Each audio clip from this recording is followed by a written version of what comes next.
Hey yo everybody, it is Voltage and we are back with the usual Dragon Ball DAIMA review. Now, I'm very sorry if you guys are seeing this a day late. It went up Saturday, I believe, instead of Friday because my whole schedule got messed up because I miscalculated the day that Mario and Luigi Brotherhood, or Brothership rather, released, and so that was a delay.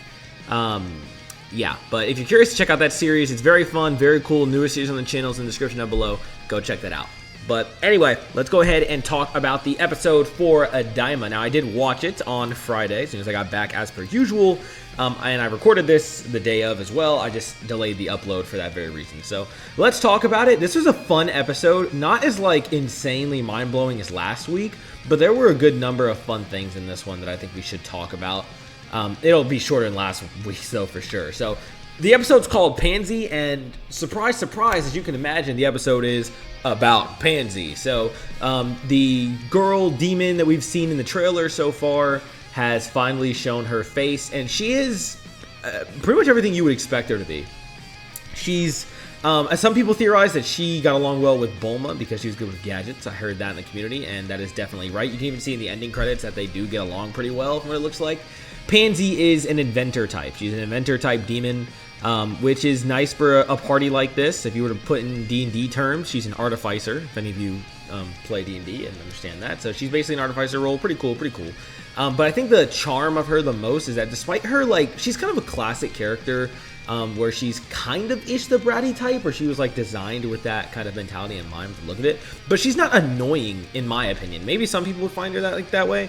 In my opinion, Pansy's not as annoying as her archetype would usually like be, I guess, in my opinion. She's pretty entertaining, and her interactions with Goku are also very entertaining. And I think the reason she comes off as not annoying is because she really likes and admires Goku, rather than the classic of getting annoyed with him.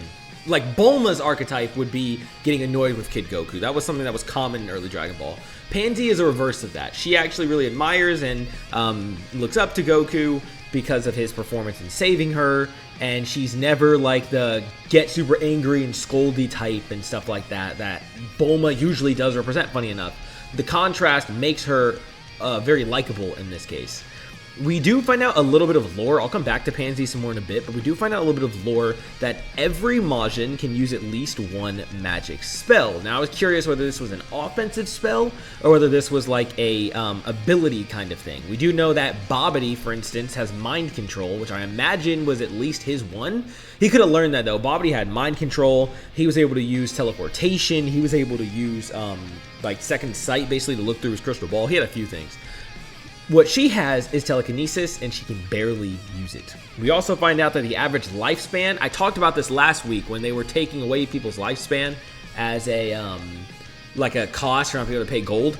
The average lifespan in the Demon Realm, at least on the floor where they are on, which I believe is the first or the third, whichever, the one that they're on, the average lifespan is 1,000 years. So pretty crazy. Pansy is 82.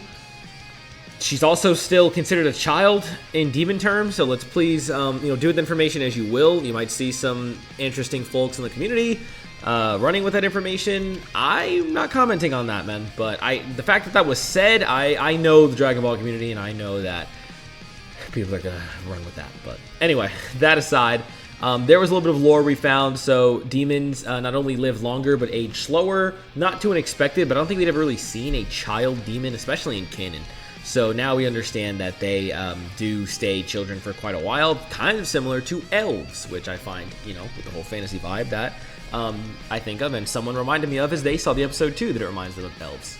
I do also like how Glorio and Pansy interact. Glorio is clearly like miffed at her, but he's not the argumentative type, and Pansy is very pushy towards being included with the group. Understandably so. I mean, she's already against Goma, so she's against Goma, has a reason to go along, wants to see him fall, and so she comes along with the group. But although this is kind of cliche, we do find out that she's a princess. She's a princess of the king that that Glorio was working for. So that was pretty dope. We'll talk more on him in a minute because he's a little interesting to talk about. We'll come back to him. We do get a small shot of Goma talking about how one day Dende's going to grow up and he's going to make them Dragon Balls and stuff like that. It's funny because Baby Dende is having a story read to him by a caretaker demon who looks to be close, if not the same race as Goma, or like subspecies of demon. And she's reading a story about a blue and a red ogre. And that is a very common Japanese like folk tale, funny enough. It was included in the demon realm of the Dragon Ball verse. For instance, ReZero has a reference to this in the first season, if you remember the story of the blue and red Oni. Same type of thing right there. So, pretty cool, pretty cool. Anyway, going from there, finding out she's a princess is a cliche twist. She's the rogue princess type. But it works well enough. I'm not hating on that. It's just, you know, it's classic. It's classic. But it does add some more to her, so pretty cool, you know, pretty good stuff. And then we get the reveal of her father, who in the trailers, in the preview and everything, he's meant to look like this mega intimidating guy.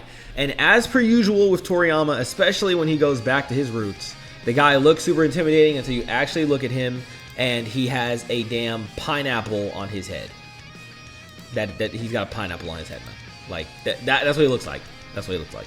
So, anyway, I don't really mind, though. It grew on me. I mean, he's not meant to be some super scary guy. He's just the king, and it's pretty funny that way. Their reveals, like, the jokes in here are pretty good. Like, Goku revealing he has a wife and kid, even though he looks like a first grader, and the reveal of, like, how old he is, how strong he is, stuff like that. Very cool. We do get a very phenomenal showing, which I believe is the thumbnail, where Goku basically fights the king's army and destroys them in base without the power pole at that. Complete light work. He does pull out Super Saiyan right at the end, but like that's what we call a flex. He was flexing. So, but it was good looking. It was good looking. And the way we kind of end the episode as we go to conclude it is where they're setting off on their next journey, supplied a plane by the king, going off to fight the Tamagami, get the Dragon Balls, and try to wish them back to normal. So pretty cool stuff, pretty cool stuff. You know, we talked about in the earlier episode how, I think it was episode 2, how they went to the Demon Realm and their friends left behind and didn't have a pin number. Well, they're sending the little blue furry dude over to retrieve them. And he's very funny. He does not even care about the dude's the king, man.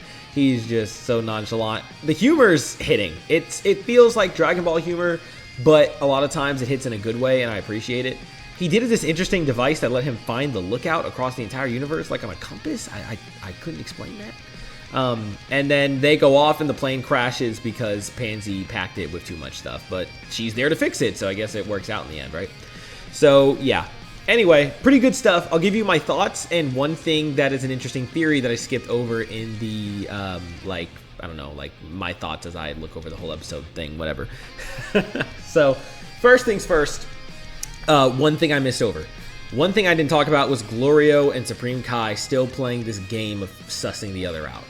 Supreme Kai is once again suspicious of Glorio because it's revealed that Glorio didn't necessarily tell them the whole truth to get them here. Glorio was the one who went to the king to go get them, not the other way around. So Glorio told them he was sent by a king to get them, but in reality, Glorio went to the king for help, saying he would bring these warriors and then brought them. That might sound a little confusing out loud, but basically it's the reverse of what Glorio said. That makes Supreme Kai more suspicious, but Goku doesn't really care. Whether he can sense that Glorio is at heart a good guy or not, as Goku's proven to do before, I can't say, or if it's just him being nonchalant, but yeah. So you can see that there's some suspicion here, but I really don't think Glorio is going to turn out to be a bad guy. I think Supreme Kai is worried, but part of me really doesn't think Glorio is going to be a bad guy. If they do make him actually evil, that would be a crazy twist, but I myself don't really think so. And we also know from the viewer's side of things, Supreme Kai doesn't, that Glorio was spying on Goma from the beginning and heard all the stuff and saw all the stuff. Now, why he was in the castle and how he got to the castle and who he is, that will likely be revealed later. I do think there's more to Glorio, and I do think he's got something personal at stake here, but he's not like working for Goma or evil for him or something like that. I heavily, heavily doubt it.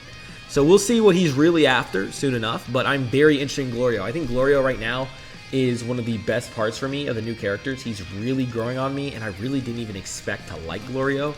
But they've proven that this dude is not just, like I told you before, I don't really like gunsmen. He's not just a gunsman. And he's got a lot of good story to him. He's raw. His interactions are funny and fun. Glorio's great. Of all the new characters so far, he is my top. And even all the characters included. I mean, him and Goku obviously steal the show for me, but yeah. So, overall thoughts on the episode, it was a great way to introduce Pansy. I think they nailed what they were going for by introducing her when they did. I think that her character is actually pretty entertaining and fits as a good part of the group. And I overall had fun with seeing it, just with this episode as a whole. I like her and her dad. The king that was revealed is also pretty cool on their side. It's a very lively and just fun anime. It's a fun time so far, and really, can you really ask for more? I know that people, we're 5 episodes in, we're a fourth of the way through the series from, I believe the count said to be 20. So I do want to say, I know people wanted Super. I know people wanted Moro to be the next big thing, Super to come back, Moro Granola. Do I think they should have at least spoken on that? Should they have gone that route first? Should they have announced it? Sure, I do agree with that. And I've even seen some hate for this show here and there. There are some people who are never going to be sold on it. Social media-wise, I've gotten a couple comments or people say so. It's okay not to like something. I don't think there's any problem with not liking it. But I do think that hating it because it wasn't what you wanted isn't necessarily the best idea either. You'll miss out yourself, and I think that's the most important thing, Don't miss out. If you've been watching these reviews, you're waiting for the convincing on starting DAIMA yourself or not, or anything like that, or you're feeling negative about it or not really watching it, whatever the case, right? Give it a shot. I do think it's a fun adventure. Sit back, enjoy some Dragon Ball content, and hope that if this is more successful, we will get those things later, the Super stuff. Dragon Ball's not ending. It's not going anywhere. As you can see, if you've heard the news in Japan, they've been fighting over Dragon Ball for months and months now, what direction it's going. Let's just hope it's a good one. But honestly, DAIMA is living up to not even the expectations, but the hopes. It's a great series. We're 1/4 of the way through. The fact that I know it's 20 does make me sad, because just 20 episodes of Dragon Ball content and then it's gone really does rock me. But I've been enjoying the ride. And a very final thing to put before I end the video, answer this in the comments below. How strong do you think Goku is? I've been trying to put that together since he was turned to a kid. I cannot decide whether I think Goku has lost strength by turning into a kid, or if it's not that much of a difference. Like, is he still as strong as base Goku, just with a smaller body to maneuver? Is he still as strong as the Majin Buu arc Goku, or is he weaker? And if he is weaker, where do we put him on the scale? Is he like Cell Saga weak, Frieza Saga weak? What do you guys think? I've been trying to figure it out. I've heard theories that people say he's not any weaker, and I've heard, the assumption that he's a lot weaker. I have no clue, but let me know in the comments below. I'm curious to hear you guys' thoughts. That being said, that's all for me on this one. I hope you enjoyed episode 5, Pansy. I hope you enjoyed my review on it.